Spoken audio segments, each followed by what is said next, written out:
Have you ever looked at your younger siblings or nieces and nephews and thought, I'm glad to have you? Well, unfortunately for Chrissy Reynolds, she didn't have an older sibling or guardian that was thankful to have her. At the early age of 3 years old, Chrissy was stuck with the responsibility of feeding her younger siblings because her caregivers wouldn't. But the abuse didn't stop there. At 9 years old, she came very close to death when her biological mother held a knife to her neck and almost killed her.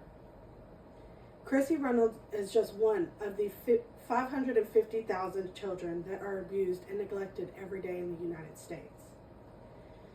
This topic is very important to discuss so that kids like Chrissy Reynolds can get the help they need to find loving homes and receive the treatment that they need after surviving abuse.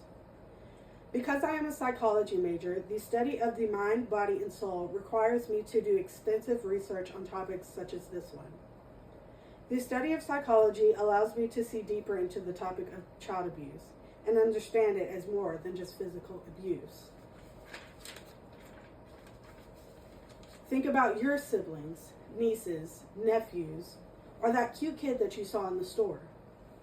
Imagine that those kids were being mentally, physically, and psychologically abused or neglected behind closed doors, like Chrissy.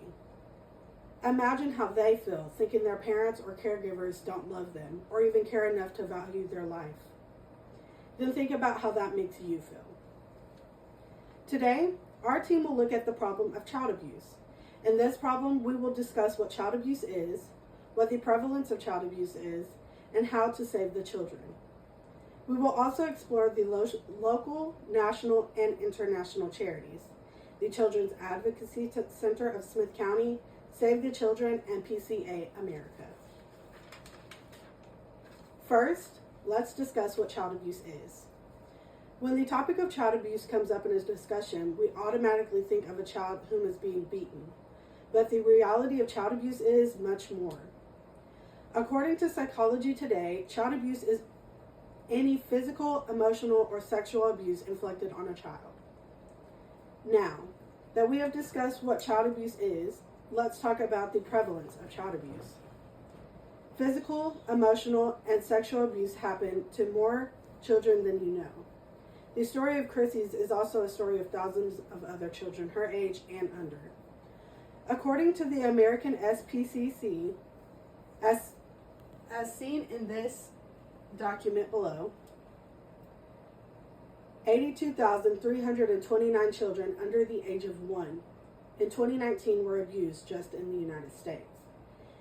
And 980,000 children between the ages of 1 and 9 were abused in the United States just in 2019.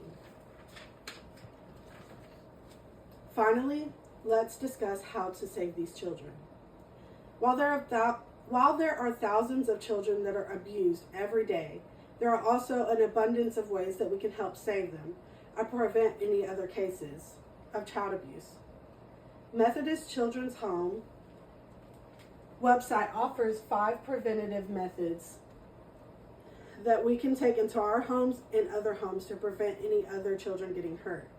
These factors include parental resilience, social connections, concrete support systems, knowledge of parental and child development, and finally, social, emotional, and emotional competence of children, as seen in this graph.